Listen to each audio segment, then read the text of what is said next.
Dis donc, mon Pacalou, vos deux balles sont proches du trou. Pas facile de déterminer laquelle est la plus près. En effet, ma petite Smarty.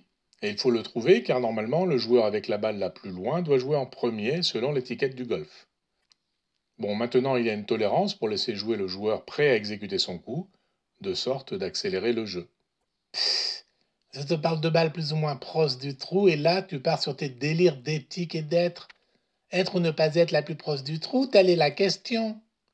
Oh, c'est joli ça, ma petite Smarty.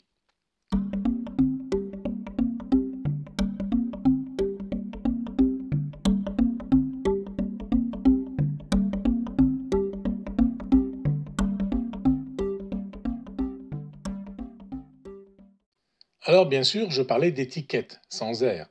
Ce sont des règles de courtoisie que tout joueur de golf doit adopter et surtout appliquer.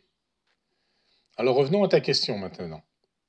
Pour déterminer la balle la plus proche du trou, il existe une astuce visuelle qu'on utilise également dans d'autres sports, tels que la pétanque par exemple. Considérons le triangle formé par le trou et les deux balles. Et plus la peine de se mettre à plat ventre, ce n'est guère efficace.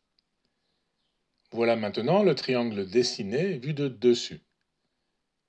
Mettons-nous du côté formé par les deux balles et imaginons la hauteur qui va du trou au segment formé par ces deux balles. La hauteur coupe ce segment en un point H, en deux plus petits segments AH et BH. Là, dans notre cas, le segment de gauche AH est plus petit à l'œil nu que le segment de droite BH. Et donc, le côté OA est plus petit que le côté OB et la balle de gauche est la plus proche du trou. Et puis c'est tout? Eh oui, Smarty, c'est tout. On peut démontrer mathématiquement ce résultat. Je te renvoie vers le document joint en commentaire de la vidéo. Et rendez-vous dans une prochaine vignette.